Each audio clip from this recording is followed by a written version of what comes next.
Hi, everyone. I'm Barrie Friedland. I'm with Jacob Kravetz, and we are excited today to tear away this incredibly busy advocate to talk to us for half an hour. This is Tia Hamilton. She is a literacy and prison advocate, and she is doing so many things at once. And we want to spend the next 30 minutes just finding out what she's doing, what she's done in the past, and what is she going to do in the future. Tia, thank you so much for coming on. No problem. Thank you for having me.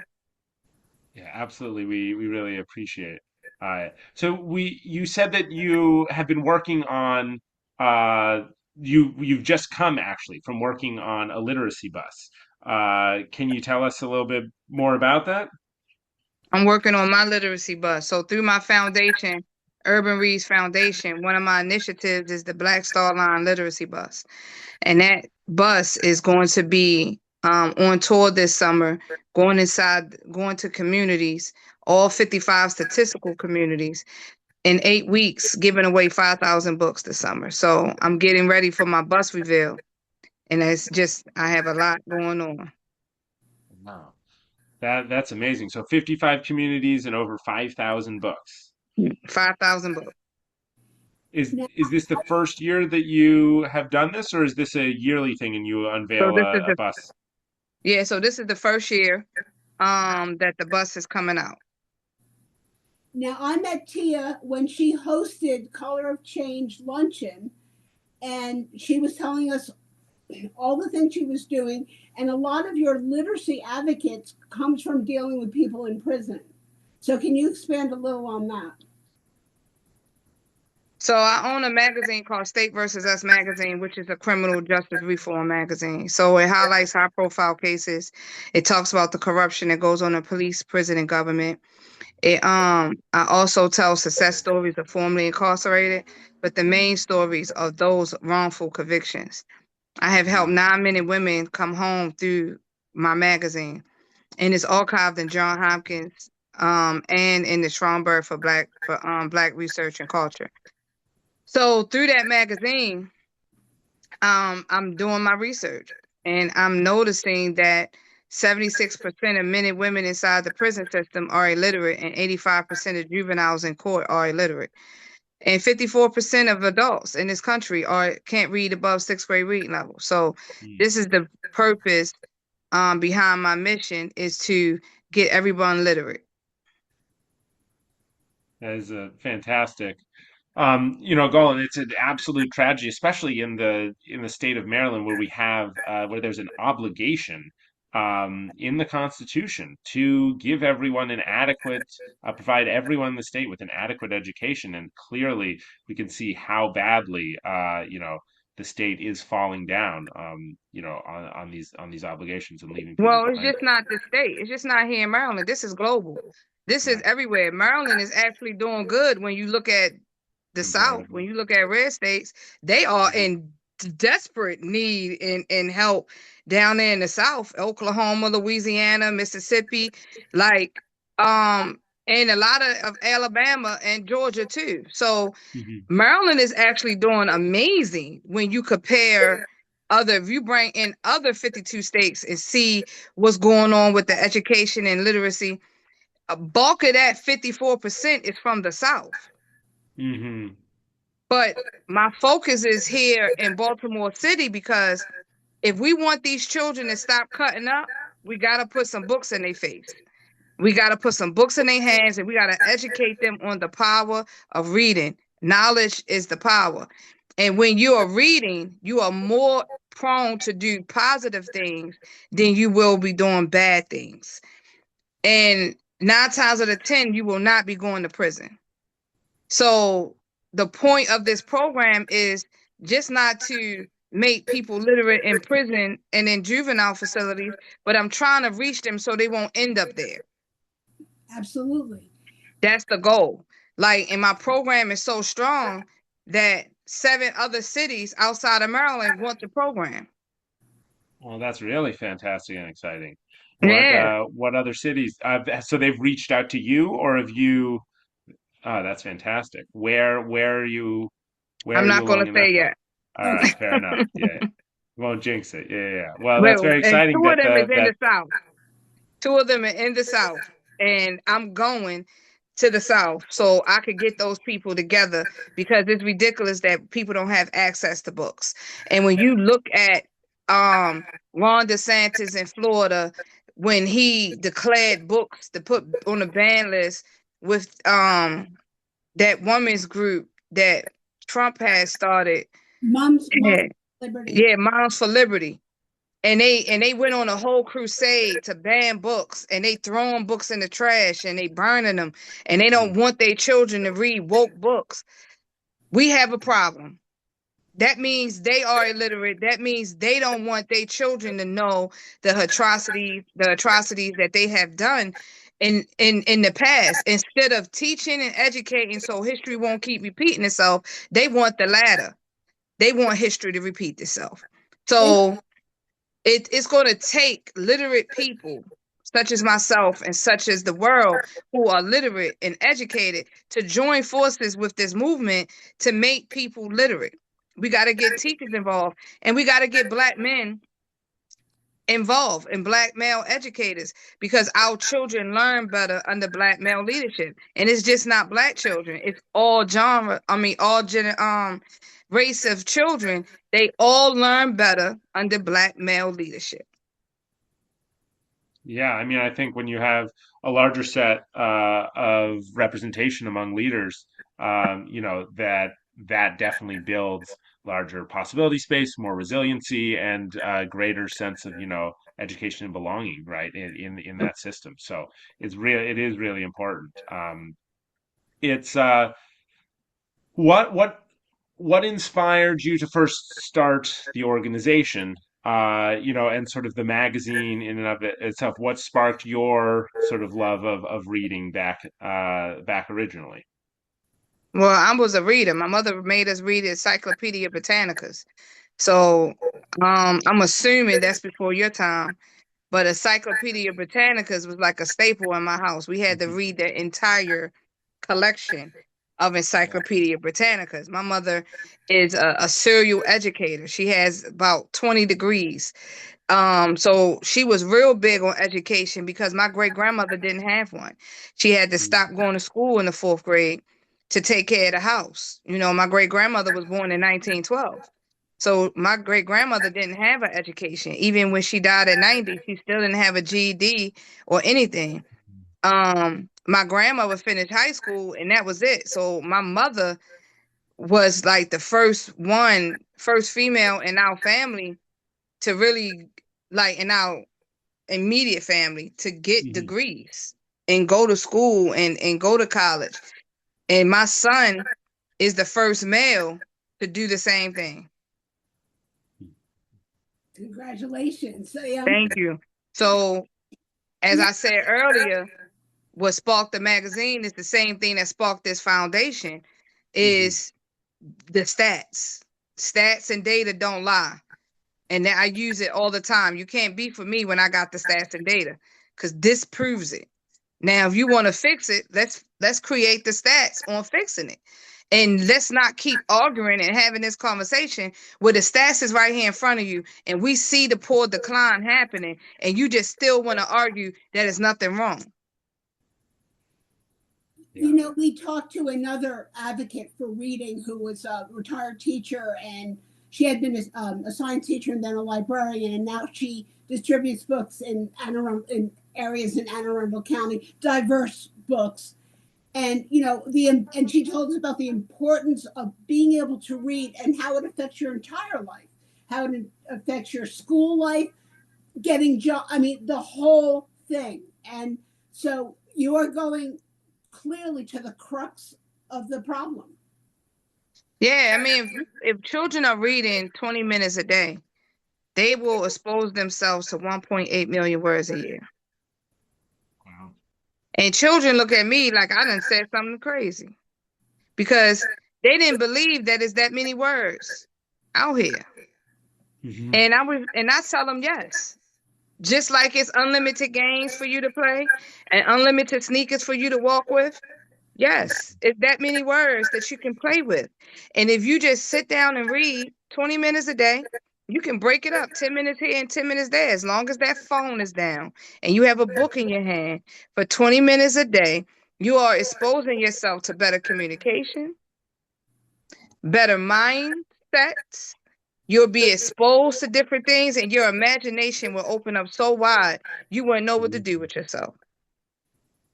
That is the Man, way. I mean, I can definitely say that for me, and yeah, I've love of reading. My parents read to me when I was young, and I got really into reading in fifth and sixth grade, and ever since then, yeah, it's been a lifelong passion. And man, the places that books can take you are incredible.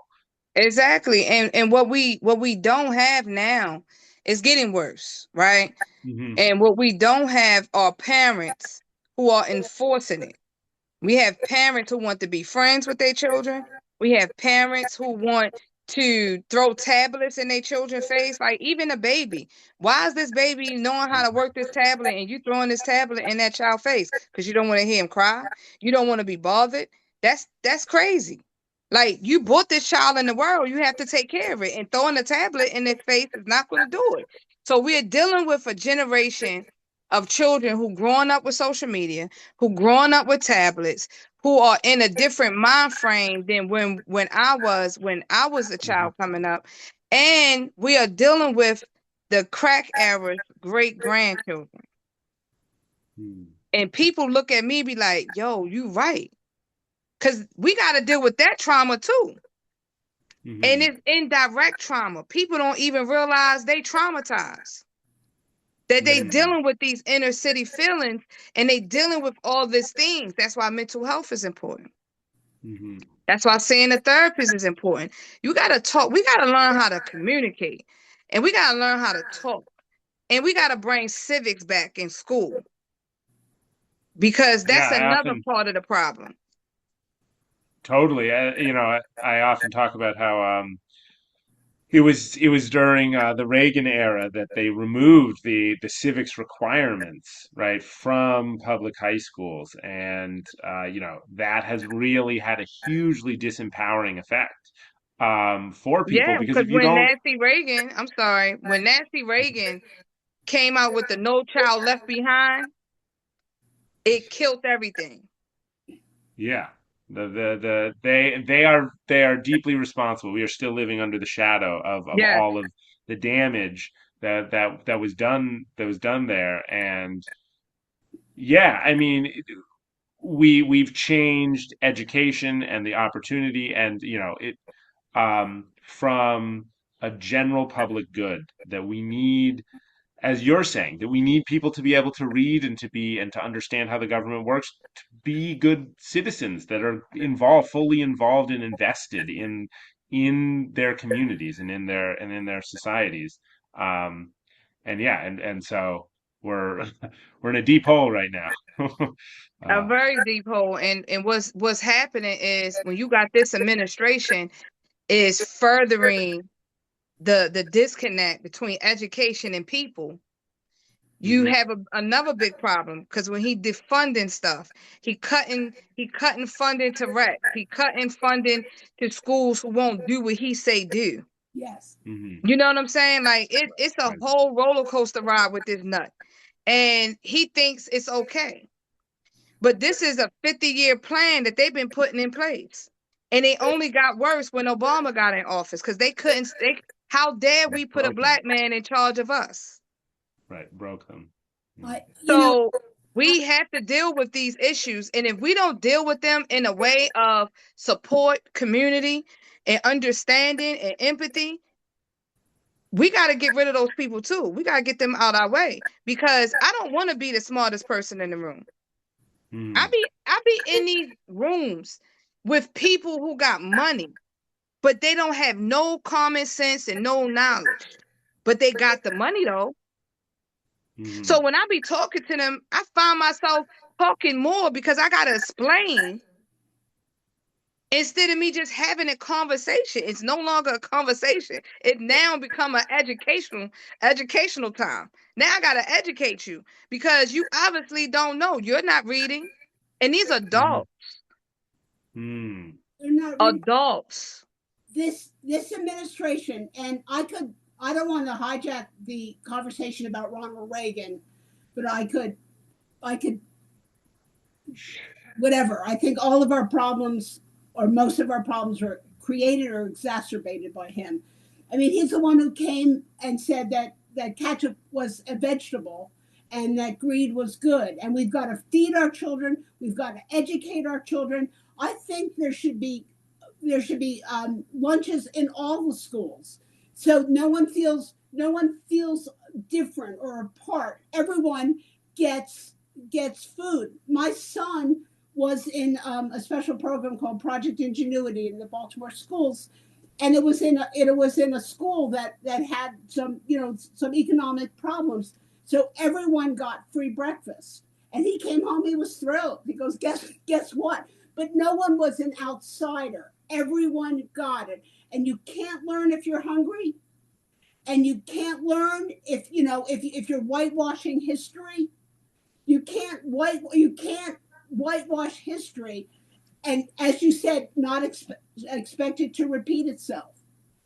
And who brought the free lunch program to them when they assassinated him?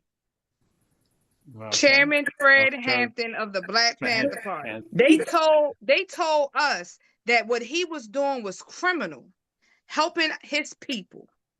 And when they assassinated him, then they started delivering free lunch, free healthcare, all that stuff that he was doing. Organizing the community, white people, Latino people, Jews. It didn't matter who you were. You are people, just like me. Mhm. And we got to understand who the real enemy is. And it ain't us that's living out here dealing with this shit. It's not us. And we got to get back to that kind of teaching. His kind of teaching and his type of strength and his type of ego and his type of wordplay and his mentality. Mhm. If we get to that and raise some people up like that, man, this government in trouble. He actually is one of my heroes, and Jacob and I say all the time that all issues ultimately intersect. That you can't say, oh, only this person or only that person. And if you're looking over there and say, oh, they're attacking people of color, they're attacking immigrants, you're next. Your group is next. And they have executed billionaires in China. Not that I approve of that, but I'm saying that there'll be a time where even money won't save you. And it certainly won't be air that you breathe or food that you eat or people that you can hire. And we firmly believe that the 99.9% of us are more united and have more in common. And that it was Lyndon Johnson, and I'll clean it up. He said, if you tell the lowest of the white man that he is better than any black person, you can pick his pocket all day long. And then when you have an educated, articulate man with a beautiful family elected president, you have all these people going, how could I look down on him? And you have all this fury released over lies that were told. So that's where the white fear, the white fragility, white rage comes into play. White people are scared to be the minority. They are scared to lose their power. And you can be a poor white person and still feel that type of privilege. And if we put a black homeless person and a white homeless person next to each other and offer them a job, who you think they're going to give it to first? In our society, the white person. Exactly. So black people are always at the bottom. Here we want reparations. Why? Because we deserve it. Look what you did to millions and millions and billions of our ancestors. And you rep the benefits. So when white people tell me, get out the country, you leave. You came here as an immigrant. I was here first, buddy. But because you don't read, you lack knowledge. And your knowledge is your power. So you got to open your books and read books and know that every one of you are immigrants too. Your family came from that. Your family came over here. And we gotta have these conversations. We gotta have these tough conversations in a respectful way. But if you get out of pocket, things could get out of pocket. But you gotta be strong enough to say, okay, this happened. How do we move forward to make it better? How do we put our money behind it? Because the money we have, we benefited off of slavery. We benefited off of removing people out of their homes to build these condos. We benefited off of taking that street, taking these houses in this pocket like the highway to nowhere. Removed all those houses of Black people and to put a damn highway up. You're talking about Baltimore, the highway to nowhere? Yes. In Morgan. At Morgan State, in Northwood Shopping Center, it was a wall that was up before they renovated. It was a wall up. And I found out on the news that wall was built by some racist white people because they tried to get Morgan moved. They didn't want Morgan over there. So what they did was they built up that whole wall to prevent people from seeing in their yards, to prevent people from seeing anything over there. They didn't want us there. And that's why that wall was built there. So that wall got knocked down when the renovation started. Can I just explain to our listeners that don't live in Baltimore, Morgan University is Morgan State University. State is an excellent school of higher education that is primarily geared to people of color, but not totally. Right. So it's an HBCU. Yes. So for you people that are not in Baltimore, Tia was just telling about the neighborhood with this, who should be thrilled to have a university in their neighborhood. It's all too common a story in Baltimore, which developed redlining. Yes. Right? That redlining was developed and first really executed and perfected in Baltimore. So it's and then tragically exported to a lot of other cities. Yeah. But and yeah, what gets me though, what pisses me off is when I hear Black people say we don't need reparations. When I hear Black people saying racism don't exist. When I hear Black people say redlining don't affect us. When I hear Black people say, "Oh, Wells Fargo is a good bank." What? Wells Fargo is the demon and all of them are demons. But Wells Fargo, they have been in so many lawsuits for their discrimination against Black people. They don't want to give us loans. They don't want to give us credit cards. They don't even want to give us bank accounts. How much did Baltimore City sue Wells Fargo, didn't they? I don't know. I think they did. But the key in all of this is that you can't know about these things if you are illiterate, if you don't read, if you don't feel comfortable and empowered reading, then they can hide all this from you. They can, and then you go through life not being able to access how things are actually working behind the scenes and have the power to work together with other people to change it. If you can't read, then you don't have access to the tools or at least one of the fundamental tools, to really organize and keep track of what's happening and then create justice, based upon that. Absolutely. Absolutely. One of the many crimes of Ronald Reagan, he also got rid of the fairness doctrine.